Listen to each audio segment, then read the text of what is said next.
Seja bem-vindo ao canal SBM Audiolivros. Para ter acesso aos audiolivros completos, entre em contato conosco pelo QR Code ou pelo link do comentário fixado no vídeo para entrar em nosso canal do Telegram, onde fica nosso acervo de audiolivros, e você também pode pedir para fazermos o audiolivro que você desejar em português ou em tradução mecânica. Para participar do nosso canal do Telegram, cobramos o valor de R$ 12 por mês. 127. Esse foi o número de vidas que eu troquei por uma barriga cheia ao longo dos anos. Naquele dia seria a vida número 128. Eu estava enfurnada na alcova escura do beco desde o meio-dia, e o fedor de mijo e lixo podre fazia meus olhos lacrimejarem. Meus músculos estavam rígidos, implorando para serem alongados, mas eu resisti, mantendo o olhar fixo na entrada do refúgio. O casebre, caindo aos pedaços, ficava entre as ruínas de 2 prédios residenciais, a porta da frente tão velha que poderia ser arrancada das dobradiças com um chute bem dado. Por que tanta demora? Geralmente, antes de o sol se pôr abaixo do topo dos arranha-céus e continuar sua descida em direção ao horizonte, eu já estaria com um fugitivo algemado, arrastando os pés do infeliz para a cadeia. Dali, ele seria transportado para a conclausura, a prisão que ficava a mais de 150 quilômetros da fronteira da cidade.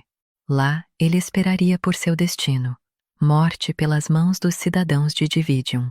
Porém, embora o informante de Egg tivesse dito que o fugitivo sairia do refúgio antes do anoitecer, ainda não havia nem sinal dele, e àquela hora da noite, o baixo setor estava bastante movimentado.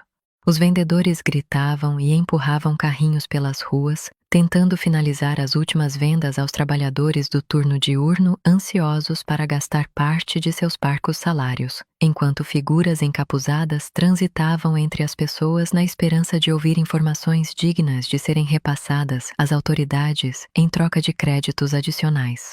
Pedestres atentos me olhavam de relance ao passar pelo meu esconderijo, provavelmente pensando que eu fazia parte da guarda patrulheira.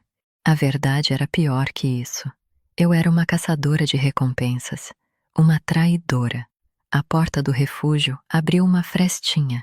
Eu me apertei mais ainda no fundo da alcova e prendi a respiração, com medo de que até o mais singelo som me fizesse voltar para casa de mãos abanando. Num piscar de olhos, a porta se escancarou e uma figura bem vestida saiu, desbravando o beco no intuito de passar despercebida na onda de transeuntes do baixo setor. Abandonei o esconderijo e um sorriso perverso se espalhou pelo meu rosto enquanto eu ia atrás da pessoa que se afastava. Tudo acabaria em breve. Eu já conseguia imaginar os créditos na minha pulseira subindo de algumas dezenas a milhares, o suficiente para pagar diversos meses de aluguel e uma despensa cheia para que eu e meu irmão, Jed, sobrevivêssemos ao inverno. Quem sabe até um novo par de botas para substituir as que se desmanchavam nos meus pés e um casaco de inverno para Jed. Thorin Bond, chamei. O sujeito parou no meio de um passo, virando o pescoço.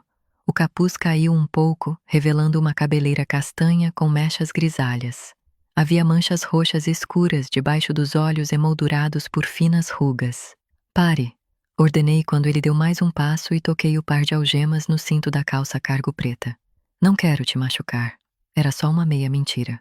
Eu sentiria, sim, uma pequena satisfação ao me atracar com um cidadão do alto setor, um dos ricos que nunca paravam de cobrar, mesmo quando nos viam definhando de fome diante deles.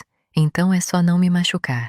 Ao dizer isso, Thorin sumiu na multidão de trabalhadores, uma sombra engolida por um rio de corpos em movimento. Merda, eu perderia minha vantagem se ele chegasse ao ponto de inspeção da fronteira que controlava o fluxo de movimento entre o baixo e o médio setor. Havia filas de milhares de trabalhadores de cada lado do ponto de inspeção, todos esperando os guardas patrulheiros escanearem as pulseiras para verificar sua identidade e confirmar que tinham as permissões corretas para cruzar a fronteira entre os setores. Se Thorin a atravessasse, das duas uma, ou eu o perderia entre as pessoas, ou um dos guardas o reconheceria e pegaria os meus créditos para si. O limite que dividia os 2 setores era inconfundível. As estruturas do baixo setor consistiam em escombros do mundo anterior, imutáveis desde que o Conselho segregara a cidade em 3 após a Segunda Guerra Civil. A alguns quarteirões de onde eu estava, do outro lado do ponto de inspeção, o médio setor era cheio de prédios recém-construídos e cidadãos bem vestidos. Os ternos passados e os vestidos esvoaçantes eram apenas o começo da divisão entre nós e eles. Avistei Thorin entre o fluxo de transeuntes. Ele dava cotoveladas para atravessar o povo, mas a massa de corpos atrasava seu progresso. Corri pelas beiradas, me forçando a ir mais rápido. As algemas na minha cintura batiam na coxa a cada passo, o som abafado pelo barulho das solas das botas colidindo com o chão de terra batida. Olhando por cima do ombro, Thorin pareceu suspirar de alívio quando não me encontrou atrás dele. Do jeitinho que eu planejei. Escolhi esse momento para brotar diante dele. O queixo do homem caiu, e eu poderia até ter rido da sua expressão se ele não tivesse puxado o cotovelo para trás e tentado socar meu nariz. Eu me abaixei, fazendo-o cambalear para a frente na rua de cascalhos. Alguns dos transeuntes pularam para trás, arquejando, enquanto outros simplesmente olharam feio e desviaram de nós. Thorin gritou, agarrando um punhado de terra e cascalhos e jogando na minha cara. Arfei, protegendo os olhos, mas senti o impacto das pedrinhas nas bochechas. O ataque deu ao homem tempo suficiente para se apoiar sobre as mãos e os joelhos, mas eu pulei nas costas dele antes que pudesse se levantar, fazendo com que nós dois caíssemos no chão. Thorin rolou até ficar em cima de mim, me deixando ofegante e me obrigando a inalar seu bafo pútrido. Bati a cabeça com tudo no rosto dele antes que ele pudesse fazer mais alguma coisa. Ele deu um grito abafado quando seus dentes cortaram minha testa. "Vadia desgraçada!" gritou ele, cuspindo um dente.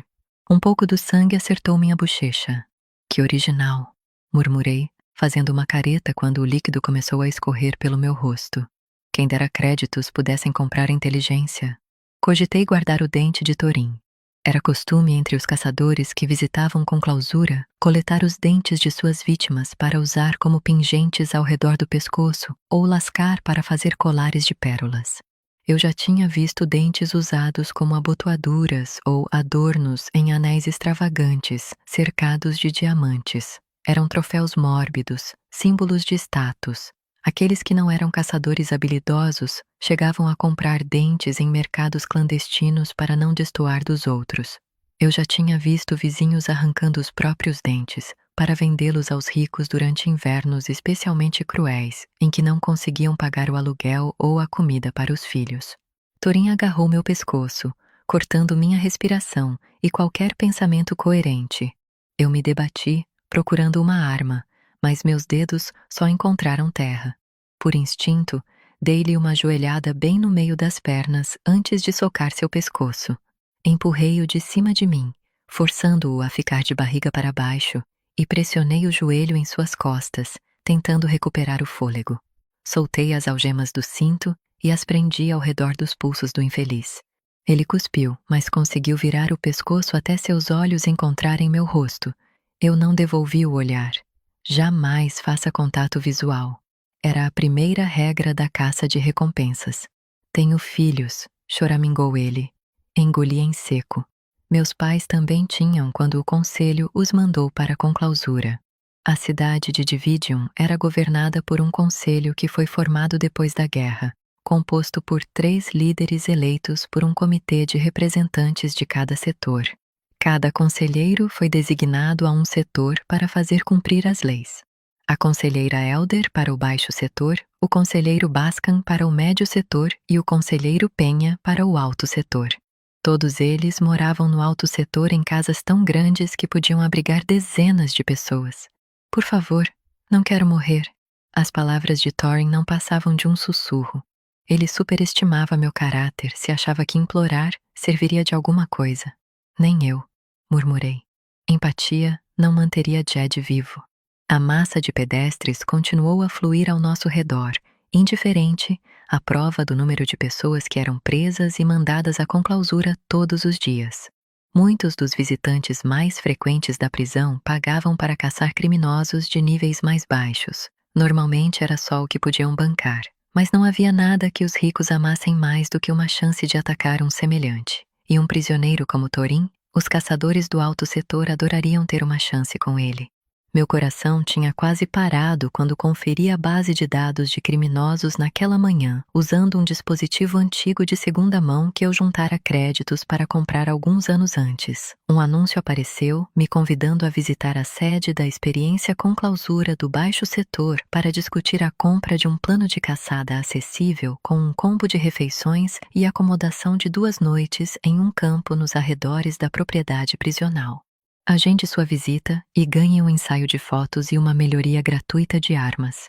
Ri desdenhosa quando o texto passou pela tela e apaguei a notificação do anúncio, revelando uma lista atualizada de procurados. Do lado de uma foto granulada de Torin, a recompensa por sua captura indicava 10.000 créditos. Era a recompensa mais alta que eu já tinha visto para um criminoso, e a cadeia lucraria pelo menos o dobro disso com a venda de sua vida a um caçador.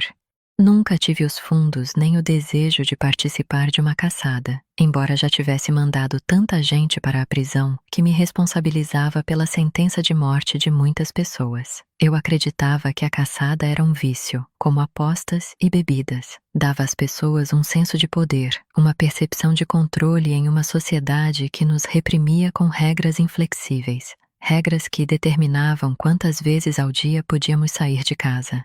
Regras que ditavam onde podíamos circular em Dividium. Afinal, não éramos aceitos além do baixo setor sem documentos de autorização. Soltei o ar, botei Thorin de pé e o empurrei em direção à cadeia. "O que tem para mim hoje, Raven?" indagou o capitão Flint, com a voz tão áspera e desprovida de sentimentos quanto as paredes de concreto que nos cercavam. A cadeia era a mais nova estrutura do baixo setor, assim como a menos convidativa. A primeira sala não passava de paredes cinza e janelas com grades, sem nada além de uma mesa ocupando o centro do espaço e a bandeira vermelho-sangue cobrindo a parede atrás dela. No meio do tecido havia 3 círculos pretos conectados, um no topo, 2 abaixo, 3 círculos, 3 setores, 3 conselheiros, a bandeira de Dividium. As pesadas portas de entrada bloqueavam o som da rua, nos afogando em um silêncio tenso que só era quebrado pela vozinha que saía do pequeno dispositivo nas mãos do capitão Flint. "Temos uma atualização sobre o ataque ao quadrante oeste dos campos de plantação que ocorreu quase 2 semanas atrás. Depois de incansáveis investigações dos guardas da cidade, o conselho comunicou que Eris Sibin, um famoso terrorista e líder da organização rebelde coletivo, é o culpado pelo incêndio que destruiu grande parte das futuras safras da cidade e resultou na morte de diversos trabalhadores, além da morte de Silas V. Elder, marido da conselheira Cautriona Elder. Semicerrei os olhos para o dispositivo. Não podia ser verdade. Eris era o líder da subdivisão do coletivo no alto setor. Embora já tivesse liderado emboscadas e ataques perigosos contra o conselho, nunca atentara contra o plantio da cidade. Causar danos às safras não surtiria efeito no inimigo. Era o baixo setor que sofreria as consequências. A responsabilidade do coletivo pela morte do marido da conselheira Elder acarretaria mais patrulhas e prisões no baixo setor, fossem merecidas ou não. A guarda segue investigando o que Elder estava fazendo além do muro da fronteira de Dividium. Mas a principal teoria é um plano de sequestro e execução meticulosamente criado pelo coletivo. Eris Sibin continua foragido. O noticiário acabou e deu lugar a um comercial de uma joalheria do médio setor especializada em transformar dentes coletados em conclausura em braceletes. Flint curvou seu corpo bulboso sobre o aparelho sem desviar a atenção da tela nem por um instante, nem mesmo quando empurrei Thorin para a frente. Thorin arrastara os pés na curta caminhada até a cadeia, só se dando por vencido quando peguei a adaga e ameacei remover o membro favorito dele. Depois disso, começou a ir quase mais rápido que eu. "Thorin Bond", anunciei, entregando-o aos guardas ao lado da mesa ornamentada de Flint. O dispositivo do capitão foi abaixado, sua atenção plenamente voltada ao homem sob custódia. "Pela soberania do conselho, você foi atrás de um fugitivo do alto setor?" Os olhos azuis dele sustentaram os meus, mas não consegui decifrar se via admiração pela minha coragem ou deboche pela minha estupidez. "Flint, tem 10.000 créditos em jogo aqui." Ele analisou um pedaço de pergaminho, procurando o nome de Thorin. "O que foi que ele fez?" A esposa dele teve um caso no ano passado. Quando Torin a flagrou, denunciou o amante aos guardas, dizendo que ele tinha roubado um relógio valioso. O homem foi mandado para a conclausura e morreu lá. E então, algumas semanas atrás, a esposa de Torin encontrou o relógio escondido no escritório dele e denunciou o marido. Flint soltou um assovio. Que escândalo! A vadia armou para mim? Rosnou Thorin, mas logo se calou quando os guardas puxaram seus braços. Franzi os lábios, me dirigindo a Flint, mas falando em alto e bom tom para Thorin ouvir. Mesmo que fosse inocente, não acha que ver crianças morrendo de fome enquanto ele tem mais comida do que jamais poderia comer é um crime grave o suficiente? Talvez isso não fosse justo. Talvez eu estivesse um tanto ressentida por Thorin ter nascido em uma família que não sabia nada sobre as dificuldades pelas quais a maioria de nós passava para sobreviver. Mas a comida não era a única coisa que distinguia o baixo setor do alto. No meu setor, ir preso era fácil como respirar. Já no alto, a maioria dos cidadãos só levava um tapinha na mão por qualquer coisa menor que um crime horrendo. E o que Thorin havia feito era praticamente assassinato. Flint grunhiu, não querendo dizer qualquer coisa negativa sobre o alto setor quando um espião do conselho podia muito bem estar nos escutando. Os guardas desapareceram com Thorin por uma porta. Ele ficaria em uma cela temporária até que o próximo transporte à conclausura estivesse pronto. Flint sacudiu a cabeça para mim antes de pegar seu dispositivo e digitar uma senha de acesso ao sistema de recompensas. O dia está fraco. Você é a primeira a vir aqui. Ele clicou no botão final e minha pulseira vibrou. Quando virei o visor e vi os créditos na telinha aumentando, o alívio inundou meu corpo em resposta. Eu já estava nos meus últimos 50 créditos, o que tinha sobrado de uma recompensa que conseguira um mês antes, às custas de uma mulher chamada Perry. Havia diversas operações ilegais correndo soltas no baixo setor, mas a de Perry fora a mais lucrativa, principalmente porque se alimentava do desespero. A mulher vendia medicamentos falsos, antibióticos que não tratavam infecção, imitações de remédios para o coração, um pouco de tudo. Egg ouvira rumores de que a prisão de Perry não tinha ajudado muito a botar um fim no negócio, e eu ainda estava tentando descobrir quem eram os demais envolvidos. Semicerrei os olhos para a tela no meu pulso quando o valor parou em um número ligeiramente mais alto que 8.000. Encarei Flint. 8? Era para ser 10. Ele deu de ombros e fez uma careta. Você me trouxe mercadoria avariada. Ele perdeu um dente e está com um olho roxo. Sabe que os danificados são menos atrativos para a conclausura. Ele falava como se as lesões dos prisioneiros, como se a vida deles, fossem uma inconveniência à sua conta bancária.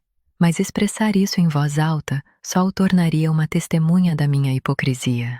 A morte deles também financiava minha existência. Jed fez 18 anos, revelei, torcendo para o capitão ter pena de mim e me dar alguns créditos a mais de lambuja. Meu irmão Jed era o motivo pelo qual eu tinha entrado na caça de recompensas. Ele dependia de mim e eu faria qualquer coisa para mantê-lo alimentado. Mas já, Flint assoviou, saindo do sistema de recompensas e acabando com as minhas chances de ganhar mais créditos. Eu me lembro do dia em que você entrou aqui pela primeira vez.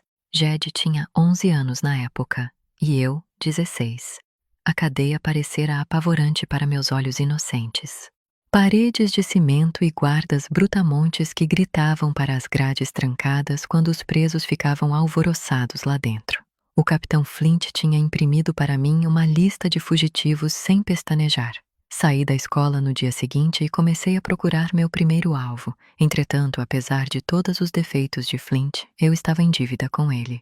Sem sua ajuda, Jed e eu teríamos morrido de fome, e na rua, nunca teríamos conseguido créditos suficientes para pagar o aluguel do nosso apartamento decrépito. Ele cresceu rápido demais, falei, sem muito ânimo. Era verdade. Eu tinha me tornado responsável pelo meu irmão quando nossos pais morreram 7 anos antes. Jed já era considerado um membro pleno da sociedade, julgado como adulto por quaisquer indiscrições em vez de receber uma monitória. Os menores de idade tinham 3 chances de ficar dentro dos limites da lei.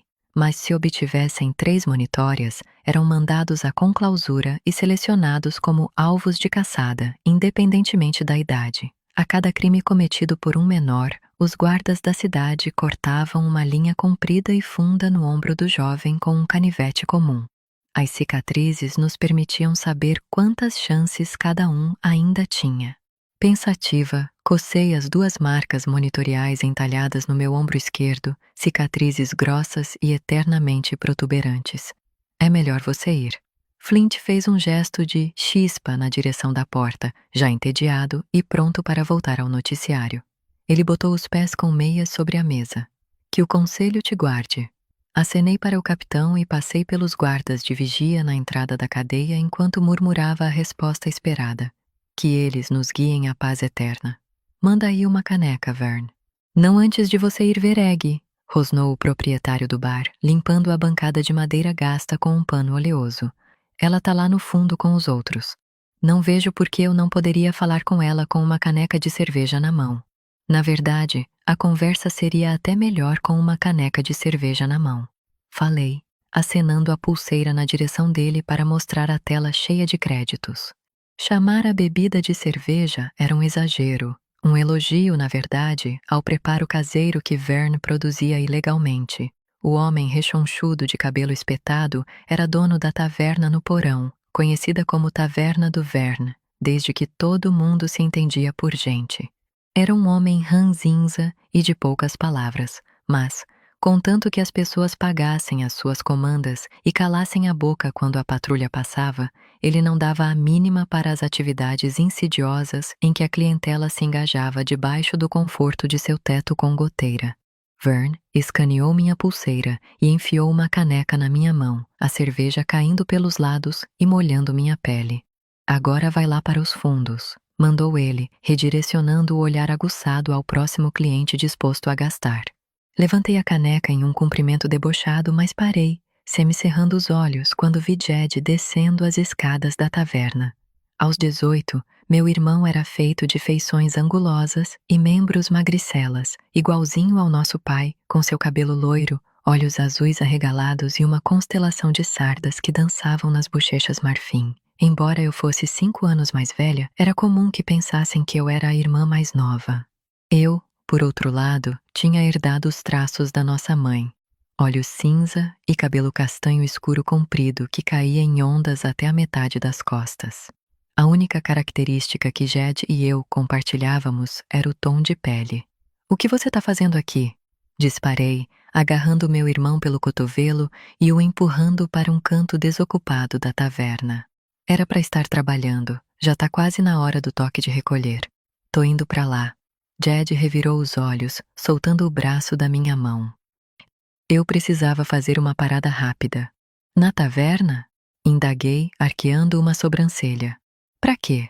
Olhei ao redor, mas ninguém parecia estar prestando muita atenção. Jed tentou passar por mim, mas eu estendi o braço, bloqueando sua passagem. Você sabe por que estou aqui, Raven? Sussurrou ele, assentindo na direção da área privada para reuniões. Já tenho 18 anos, posso começar a iniciação. De jeito nenhum. Respondi, fervilhando de raiva e me esforçando para manter a voz baixa. Você não vai se meter com eles. Não é seguro. O pânico agarrou meu peito quando o imaginei sendo pego e mandado à conclausura. Eu conseguira trazer nós dois até ali com um mínimo de contato com o coletivo, mas era óbvio que meu irmão ia querer seguir os passos dos nossos pais e se juntar ao grupo rebelde. Não preciso que você me proteja. A voz de Jed saiu trêmula, e ele cerrou as mãos na lateral do corpo. Preciso que pare de me usar como desculpa para prender pessoas. Tem outras formas de pagar o aluguel. Jed, a cada pessoa que entrega, você se alinha ao conselho. Toma o lado deles. Não é melhor que os caçadores que se divertem enfiando uma bala na cabeça de um prisioneiro. Fechei a boca, sentindo as palavras me cortarem como 1000 cacos de vidro. Eu sabia que ele não aprovava meu trabalho, mas era uma coisa que a gente quase nunca discutia. Assim como o tópico dos nossos pais. Não existe outro lado, sussurrei, a voz áspera. Só existe o lado do conselho ou a morte.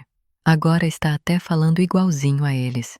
Você nem está disposta a tentar outro caminho. Se eu não tivesse levado uma monitória no seu lugar, talvez tivesse a opção de tentar outra coisa, sibilei. Assim que as palavras saíram da minha boca, desejei engoli-las de volta. Era verdade que eu tinha recebido uma monitória por Jed e que ter duas me impossibilitava de ser contratada nas fábricas, mas isso não era culpa dele, era minha. E eu faria tudo de novo em um piscar de olhos. Tiraria toda a dor dele se pudesse. Jed me encarou por um momento, os lábios apertados em uma linha fina. Depois deu meia volta e seguiu para a porta. Aonde você tá indo? Questionei, afastando uma mecha de cabelo da bochecha quente. Trabalhar. Não consigo olhar para você agora. Jed saiu pisando duro escada acima e deixou a taverna sem olhar para trás. Eu virei a caneca, afogando toda a discussão com o líquido azedo. Enchendo a cara para aguentar a própria consciência, Thorne? Grunhi e quando levantei o rosto, vi o filho de Egg, Grayling, apoiado no bar. O cabelo castanho com mechas douradas estava formando cachos nas pontas por causa da umidade do salão, e ele girava uma adaga entre os dedos. Babaca insolente. Houve uma época em que minha mãe e Egg sussurravam por trás das mãos e trocavam olhares conspiratórios quando viam como Gray me provocava e como eu corava em resposta. E então veio um beijo roubado. Uma semana depois do meu aniversário de 16 anos. O calor pegajoso do verão se tornara uma brisa gelada deliciosa enquanto assistíamos ao pôr do sol do terraço do meu prédio.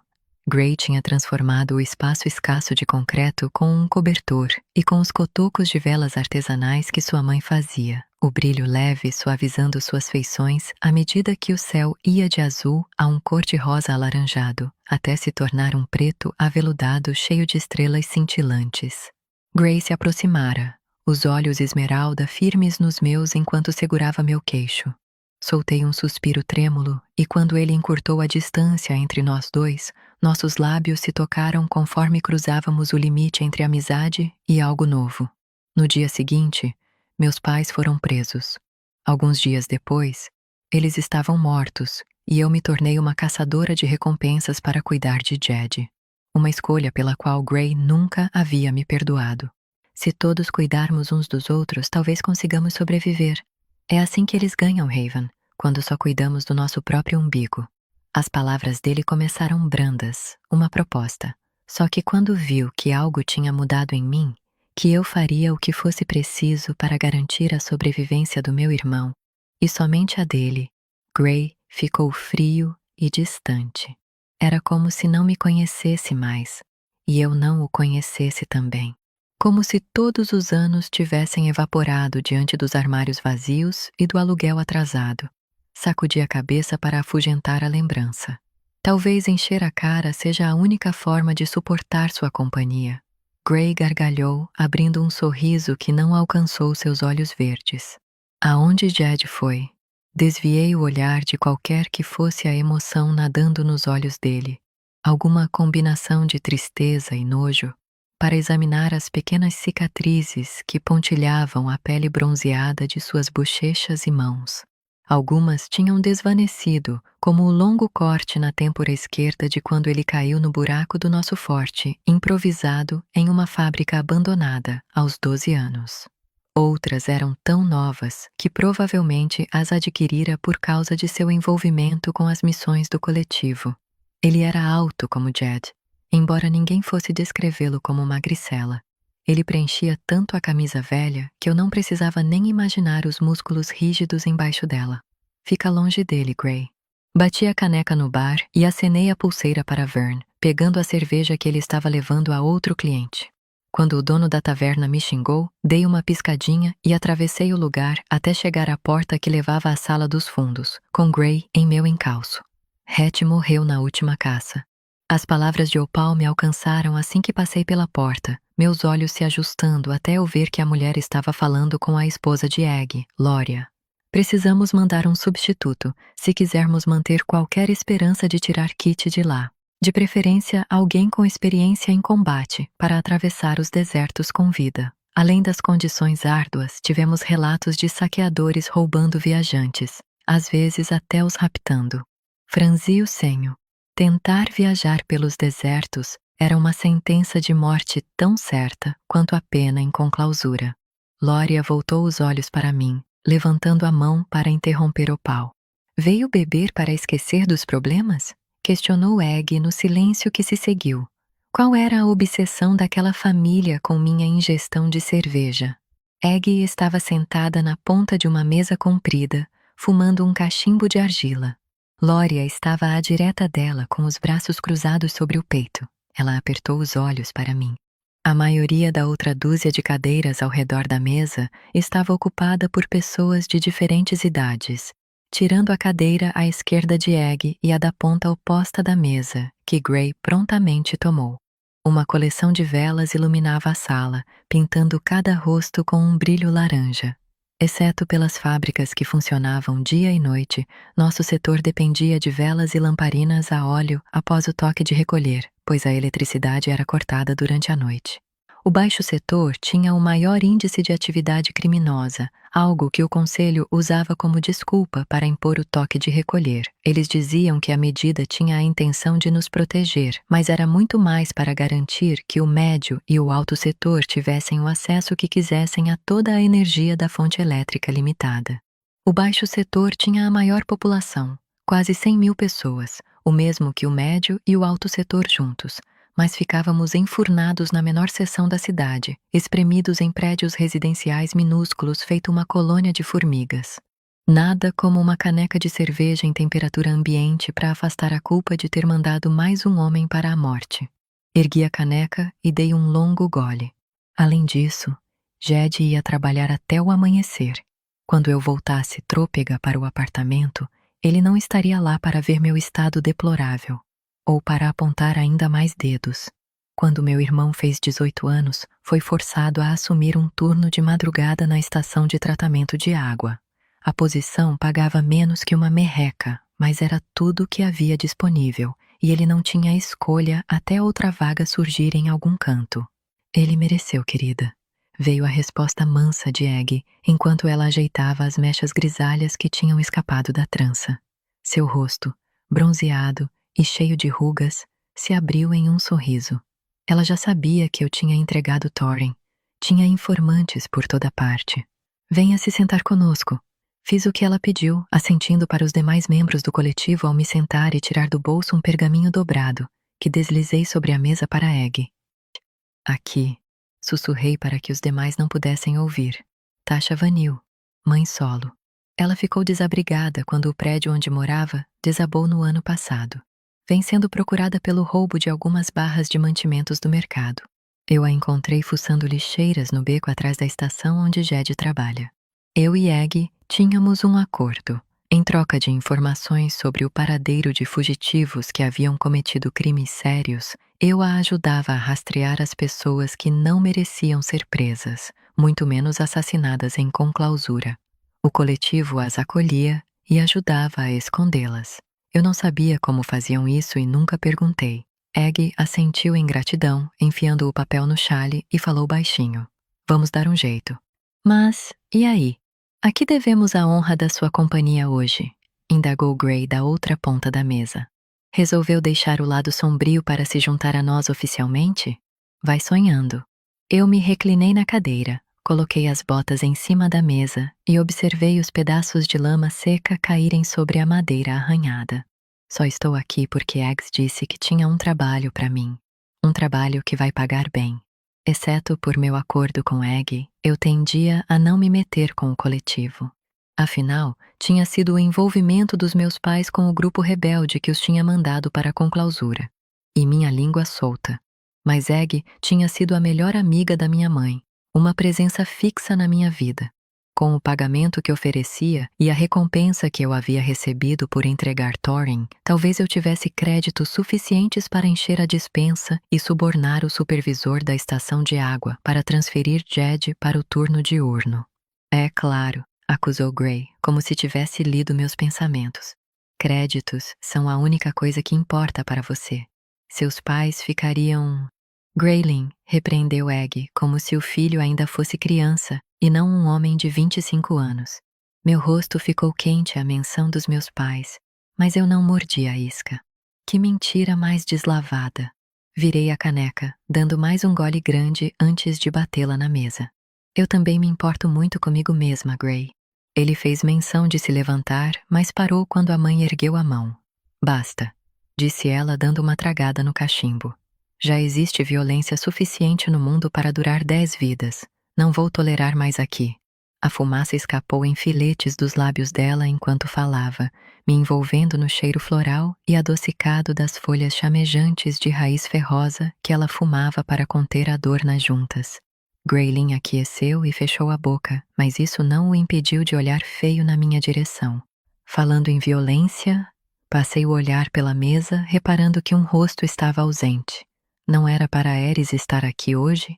Os líderes das outras subdivisões, vez ou outra, participavam das reuniões do baixo setor para se manterem a par das notícias que não confiavam a mensageiros. Acha mesmo que ele estaria aqui depois do noticiário de hoje?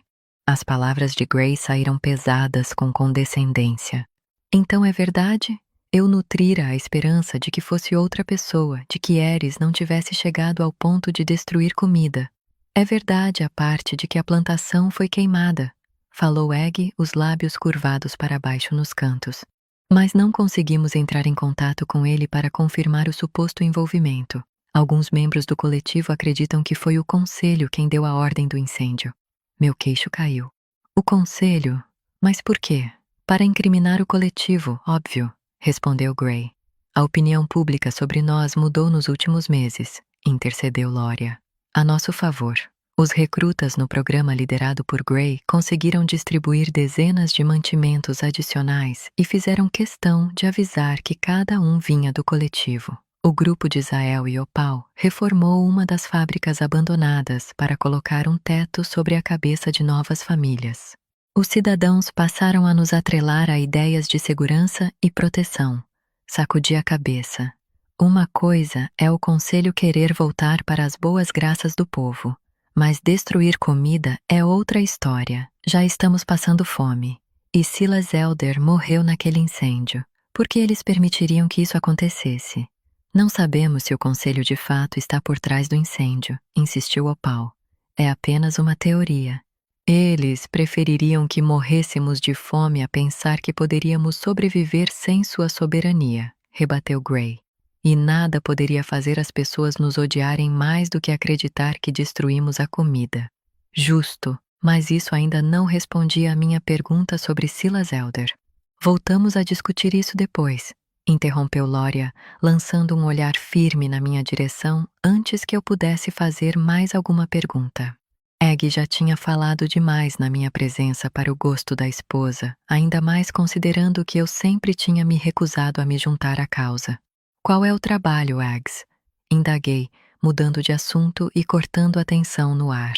Ela tossiu, entrando em uma crise até Loria se inclinar para a frente e lhe dar um tapa nas costas. Quando se recuperou, a mulher deu um gole da caneca diante de si e segurou a mão da esposa antes de falar.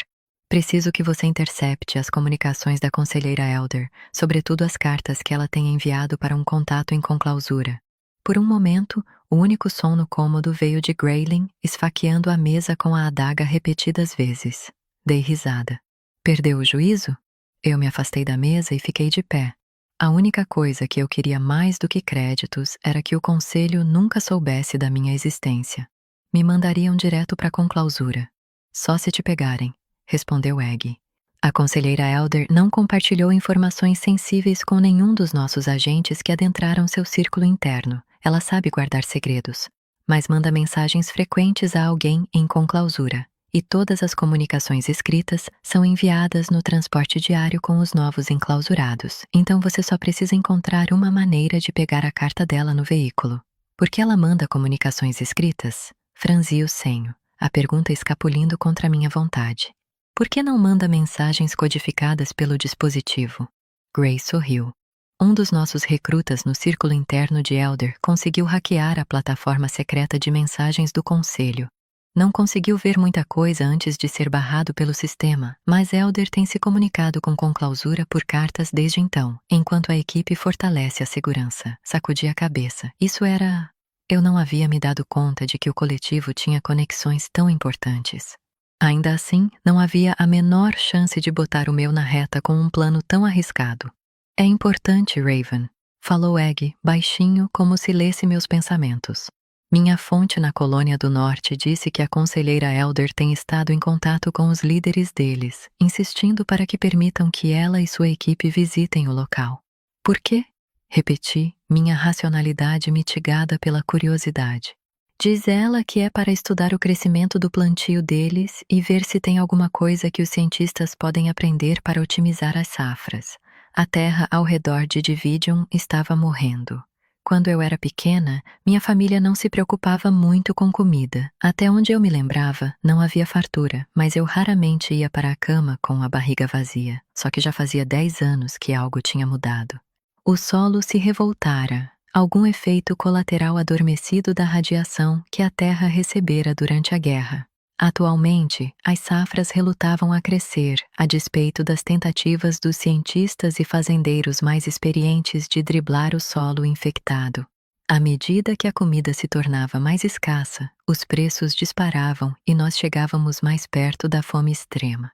E você não acha que é isso que ela quer da colônia do norte? Questionei, remoendo as palavras de Egg. Ela fez que não, mas foi Lória quem falou. Se ela se importasse tanto assim em não nos deixar morrer de fome, regularia o desperdício e o consumo excessivo que crescem desenfreados no alto setor e pagaria salários justos ao nosso povo. Teríamos o bastante se tudo fosse distribuído corretamente. Eu não sabia o quanto disso era verdade, mas não havia por que discutir com Loria. Mas o que mais ela poderia querer com eles? Questionei. É o que estamos tentando descobrir, falou Egg. Balancei a cabeça. Ags, você sabe que eu faria de tudo por você, mas isso é uma sentença de morte. Se existe alguém capaz de conseguir, é você, disse Egg, com um bocejo. A raiz ferrosa ajudava com a dor, mas também era um sedativo. Ela não aguentaria muito mais. Fiquei em silêncio por um momento, pensativa. Impeçam Jed de se juntar ao coletivo e eu considero a proposta. A conversa abafada entre os outros membros cessou.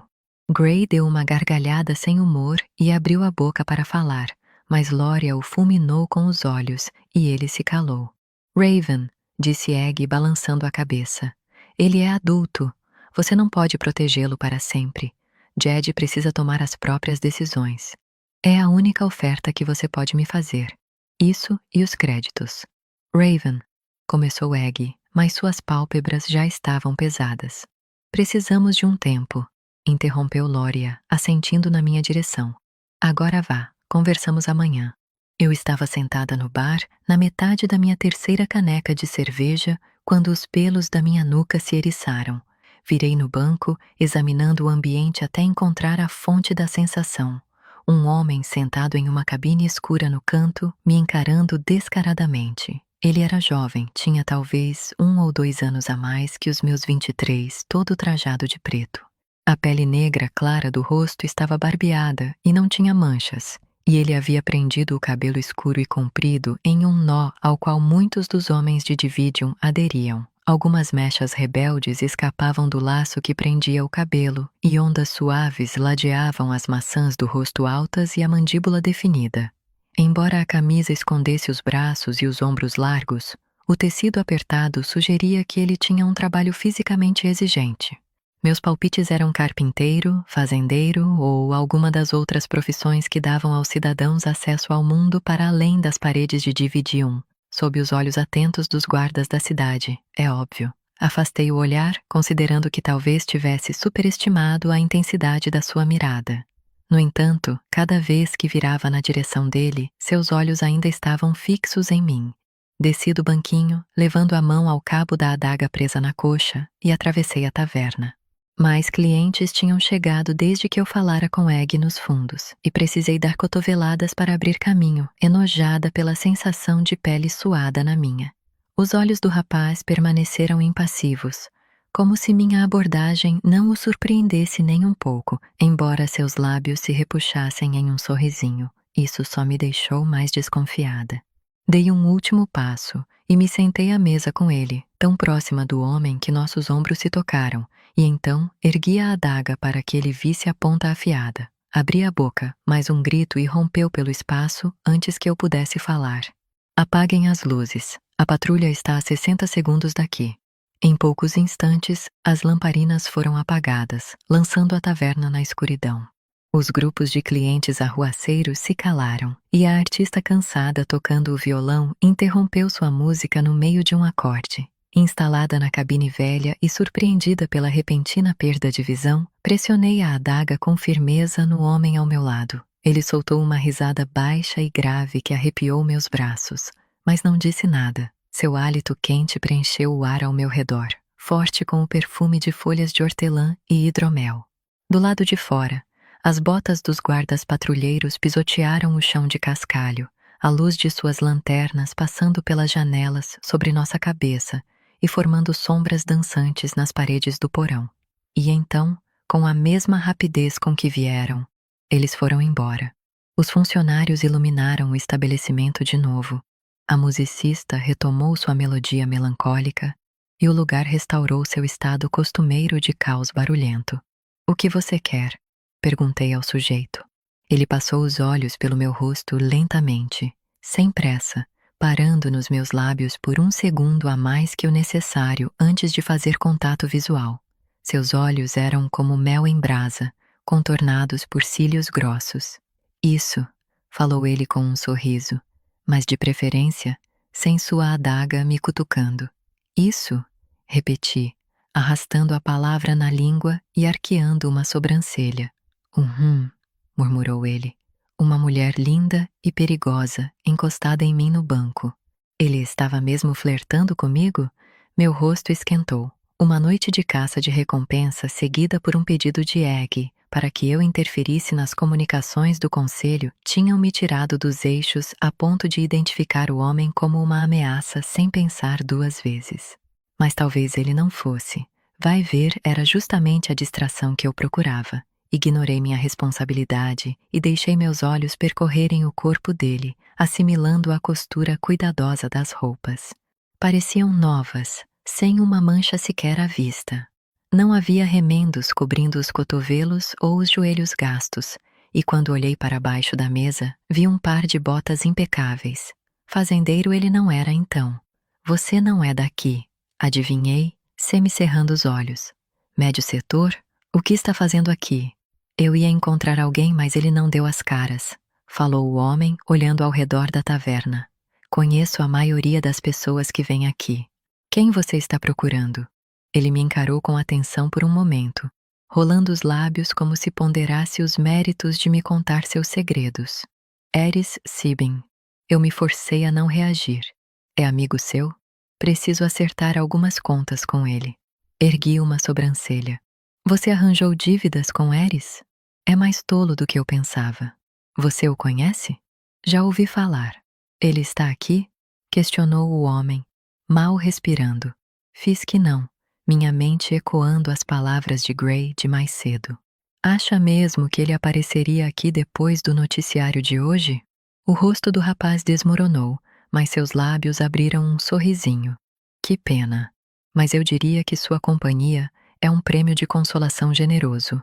"Um prêmio de consolação?" Revirei os olhos. "Você sabe mesmo como fazer uma mulher se sentir especial. Não me diga que essa cantada funciona. Me diga você. É a primeira vez que arrisco."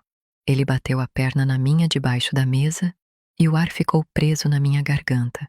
"Bem, acho que depende." Gesticulei entre nós dois. "O que acha que vai conseguir com isso?" "Eu estava esperando que meu charme te convencesse a vir para a minha casa." Respondeu com uma piscadela. Meu coração acelerou. "É muita presunção da sua parte." Comentei, embainhando a adaga e relaxando os ombros. "Só porque não vou te esfaquear nas costelas não quer dizer que vou tirar a roupa no seu apartamento." "Tirar a roupa?" Os olhos dele ficaram mais escuros. "Olhe só para você, tentando me corromper quando eu só queria que me levasse para casa. Não é seguro andar sozinho lá fora." Ri pelo nariz e terminei a cerveja, o álcool indo direto para a minha cabeça e afastando pensamentos sobre Thorin, Eris e despensas vazias. Por que será que estou com a impressão de que não resta mais nada a ser corrompido no seu caráter? Indaguei em um suspiro, chegando mais perto até só restar poucos centímetros entre nossos lábios. Das duas, uma. Ou eu voltava para meu apartamento lúgubre e vazio e ficava remoendo o sangue nas minhas mãos, ou deixava um desconhecido bonitão me ajudar a esquecer de tudo. Não era uma escolha muito difícil. Engraçado, respondeu ele, sem tirar os olhos da minha boca. Você me deu essa mesma impressão. Meu nome é Raven, falei, querendo saber alguma coisa sobre ele antes de beijá-lo. Ele hesitou, mas falou por fim. Vale. Eu me inclinei, a um suspiro de eliminar a distância entre nós e botar um ponto final no meu dia horrível, mas houve uma explosão de gargalhadas ao nosso lado e um instante depois eu fiquei ensopada, um líquido quente e azedo escorrendo pelo meu rosto. Fiquei de pé, limpando o rosto para a cerveja não fazer os olhos arderem. Foi mal, disse um homem com a fala arrastada, chegando mais perto. Só estava tentando chamar sua atenção. Respirei fundo pelo nariz e soltei o ar pela boca em uma bufada lenta. Só mais um beberrão. Também não era uma ameaça. Mas então ele segurou meu pulso. Solte ela, rosnou Vale, levantando do banco. Revirei os olhos para ele, levando minha mão à adaga. Eu te vi ficando toda aí com esse cara, falou o homem. Se quiser companhia, aposto que tenho mais a oferecer que ele. Tentador. Respondi entre dentes, arrancando o pulso da mão dele e me virando para Vale. Mas não estou interessada. Vagabunda, balbuciou ele. Depois disso, não foi minha culpa ele acabar inconsciente no chão, com um olho roxo e o nariz quebrado. Sacudi a mão para aliviar a dor nos nós dos dedos. Como eu disse, a voz de Vale fez cócegas na minha orelha quando ele chegou perto para falar. Eu me sentiria muito mais seguro se você me levasse para casa. Não pude conter o riso que escapou dos meus lábios. Não vai limpar isso aí?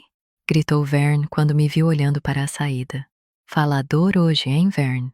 Fui até o quartinho de limpeza, desbravando as teias de aranha e baratas para pegar um esfregão e um balde que com toda a certeza jamais tinham visto a luz do dia. Joguei tudo no peito do homem inconsciente.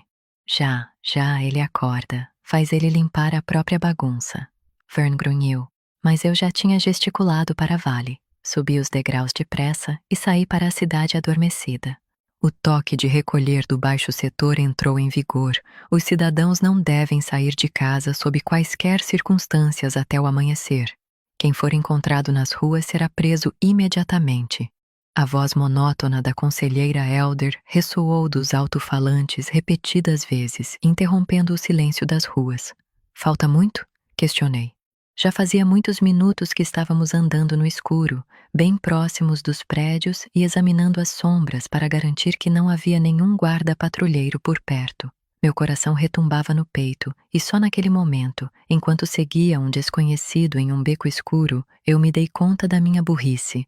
A cerveja e a visão dos lábios de Vale à luz das lamparinas tinham subido a cabeça, mas com a brisa gelada invadindo minha jaqueta velha e a ameaça das patrulhas, eu soube que deveria estar na segurança da minha cama. Só um pouco mais, respondeu Vale, pegando minha mão. Ele entrelaçou os dedos quentes nos meus, acendendo algo dentro de mim. Talvez ficasse tudo bem. Quem sabe, só dessa vez eu poderia tirar a noite de folga e não pensar em Jed, no aluguel e no meu próximo pagamento. Poderia fazer alguma coisa por mim mesma. Um barulho veio da ponta do beco em que estávamos, e eu congelei. Ouvi algo ali, anunciou uma voz leve na rua, próxima demais para o meu gosto. Deixe isso pra lá, Glyn, reverberou um barítono. O turno está quase acabando. Se encontrarmos alguém, vai ser uma papelada das bravas e vamos levar horas até voltar para casa. Senti um aperto na mão e Vale me puxou para trás, levando um dedo aos lábios. Com meu próximo passo, chutei uma garrafa vazia, que se estilhaçou nos tijolos do prédio mais próximo. Eu me virei para Vale com os olhos arregalados. Silêncio. Depois, o som apressado de passos. Respirei fundo, soltando o ar lentamente ao avaliar os arredores em busca de uma rota de fuga. O beco era cercado de prédios residenciais, mas não havia escadas de saídas de emergência para subirmos, janelas baixas pelas quais poderíamos entrar, nem nada grande o bastante para nos esconder atrás. Tateei a coxa até encontrar a adaga. Uma lâmina não vai ser páreo para as armas deles, sussurrou Vale. Parei. Se não pudesse lutar, já era. A única saída do beco estava à nossa frente, ou bem para trás, por onde entramos. Senti um nó na garganta e fiquei imóvel, sem conseguir respirar. Eu ia morrer em conclausura, assim como meus pais, e Jed teria que se virar sozinho. Apertei a mão trêmula ao redor do cabo da adaga, puxando-a da bainha. Eu não ia deixá-los me levarem com vida. Mas aí uma mão segurou meu braço. Você confia em mim? Vale estava tão perto que eu sentia seu hálito na bochecha. De jeito nenhum, sussurrei. Ele veio na minha direção e eu fui encurralada até meus ombros encontrarem os tijolos. Não havia mais para onde ir. Prometo que consigo te tirar dessa, jurou. Deixa eu te beijar. Quase ri com a proposta absurda, mas parei quando tudo pareceu se esclarecer ao meu redor. Minhas mãos tremiam à medida que os passos dos guardas soavam cada vez mais perto. Respirei pelo que eu sabia que seriam as últimas vezes. Não havia para onde correr ou onde se esconder. Zero chance de sair com vida, mas eu poderia viver meus últimos momentos com prazer em vez de medo. Embainhei a adaga novamente. Beleza. Se Vale ficou surpreso, não demonstrou. Suas mãos grandes desceram pelo meu pescoço até contornarem meu rosto, os polegares debaixo da minha mandíbula. Em seguida, ele me beijou. Vale grunhiu quando abri a boca para ele, e sua língua lambeu meus lábios antes de entrar na minha boca. Puxei-o para perto, meus batimentos acelerando enquanto eu passava as mãos por sua nuca e seu cabelo, até chegar ao laço que prendia os cachos suaves. Arranquei-o e enfiei os dedos em seu cabelo, apreciando os fios macios. Alguém falava no fundo, mas não consegui distinguir as palavras.